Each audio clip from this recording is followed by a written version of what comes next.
Gente, tem seleção brasileira no final de semana, mas assim, ontem a gente meteu o louco pra cima de quem não se posiciona sobre os casos, né, de violência, enfim, do futebol. Tô com a Maria Eugênia Coutait, o Bruno Milhose e o Paulo do Vale. Pelo menos Dorival e Danilo se posicionaram. Aí vai ter muita gente que vai falar, mas tardamente, demorou. Cara, é assim, melhor do que nada, pelo menos eu vejo dessa forma. Assim, as duas falas vêm, claro que no momento um pouco atrasado, a Leila falou primeiro para gerar esse movimento da CBF, agora o técnico e um jogador que é o jogador há mais tempo na seleção, o Danilo hoje entre os convocados, se manifesta também. Duas falas contundentes, mas a do Danilo. Danilo mostra-lhe mais conscientização sobre o assunto, sobre a sociedade, enfim, violência contra a mulher de modo geral e conversa com os jornalistas de forma mais clara. O Dorival tem um posicionamento que ainda gera uma crítica ou outra, algumas pessoas levantando algumas bolas, mas também não dá muita corda para esse assunto e se posiciona dizendo, claro, defendendo as punições aos dois casos. Então a gente pode até ouvir, viu, Pedro Matelli, as falas, é importante, né, já que a gente cobrou ontem esse tipo de posicionamento aqui no Resenha. Hoje o Danilo fala sobre esse assunto e sobre como ele vê a posição do jogador da seleção brasileira, que a gente cobrou ontem, né? O cara tem que se posicionar, ser um símbolo nacional muitas vezes. Danilo falou um pouquinho sobre esse papel.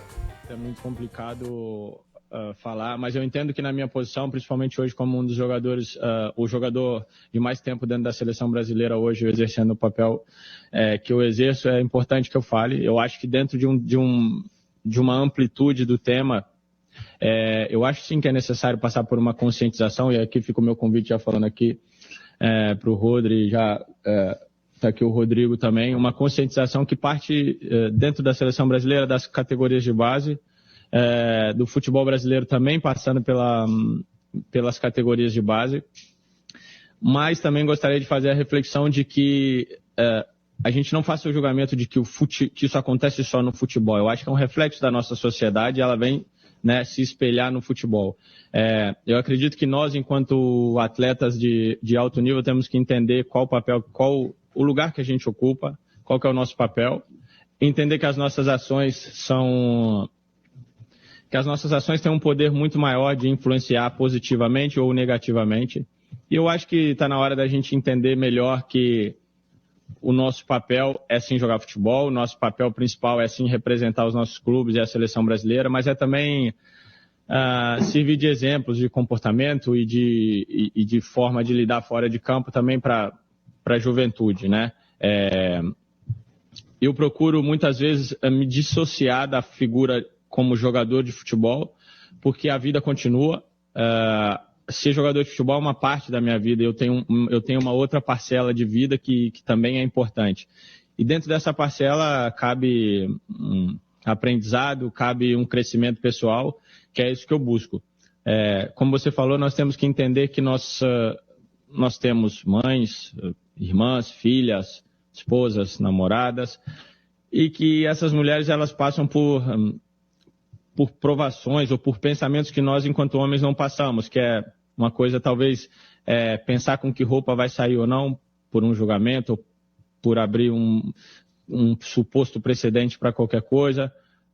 Eu conversando com uma pessoa no outro dia, ela me disse, olha, eu muitas vezes, se tem um caminhão parado na rua, numa calçada, eu não passo atrás daquele caminhão, porque eu fico com receio de que talvez possa ter ali alguém que vai me fazer mal. Nós, enquanto homens, acho que a gente não tem esse tipo de pensamento, esse tipo de receio. Então é muito importante que a gente, né, falando mais uma vez aqui para o Rodrigo, que está aqui representando a direção da CBF, poder iniciar essa conscientização, trazer conversas e debates, principalmente para a juventude, que é onde a gente consegue ir formando de uma forma mais genuína esse pensamento um pouco mais reflexivo e se colocando no lugar principalmente das mulheres, de uma forma um pouco mais empática e que elas possam ter mais liberdade para poder ocupar os lugares que elas merecem ocupar.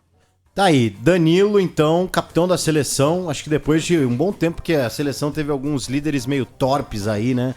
O próprio Daniel Alves, o Neymar, que pra mim não é líder coisa nenhuma, ele pode ser líder técnico, mas ele não tem espírito de liderança. Acho que esse é um verdadeiro líder que a seleção tem que ter, esse é um cara que deve ser espelhado. Além de ser um jogador muito regular na Europa, já há um bom tempo, né? Manchester City, já há um bom tempo na Juventus da Itália, e que muitas vezes foi injustiçado na seleção brasileira, porque é um bom jogador, ainda mais tratando da lateral direita que a gente sofre um pouquinho.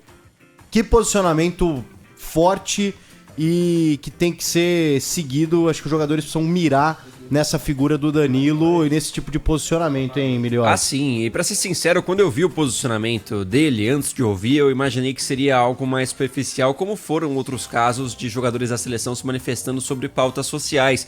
Mas, de fato, o Danilo vai a fundo, explora esse assunto com bastante clareza. Eu acho importante essa fala dele. Sobre o jogador que é o Danilo, você pode gostar ou não do lateral direito que ele é, mas o que você falou de regularidade, dele ter esse perfil de liderança, é um fato e é, bom, algum elemento da seleção que falta em algum momento, então é importante que o Danilo apareça, até porque a gente tem essa renovação, muitos jogadores jovens, né? Ele fala sobre categoria de base e sobre o exemplo, porque, cara, a gente tem jogadores surgindo agora que tem, como no Robinho, no Daniel Alves, exemplos, aqueles caras que eles queriam ser quando crescesse, a gente pode dizer, como jogadores de futebol, não como pessoa, mas aquele cara que você mira, quero chegar na Europa, quero ser lateral direito como foi o Daniel Alves, o atacante como foi o Robinho, e tem que começar a mudar esse tipo de exemplo, é importante esse tipo de conscientização, principalmente para os jovens, para as categorias de base da nossa seleção brasileira. E só um detalhe antes do Martelli e também da gente ouvir o Dorival, fiquei com a impressão de que o Rodrigo Paiva, que é o assessor da CBF, não queria que o Danilo respondesse. E o Danilo, em algumas horas da resposta, ele fala diretamente para o Rodrigo, assessor da CBF. Não é o Rodrigo atacante, não é o né? Rodrigo atacante. Vale destacar isso. Isso, é o Rodrigo da CBF, que é um assessor histórico já da CBF, eu acho que representa muito essa coisa meio antiquada da entidade esse pezinho que atrás, rege o né? futebol brasileiro. Exatamente, nesse men's world que é o nosso futebol, né, masculino. Então, muito, mas muito pertinente o posicionamento do Danilo, hein?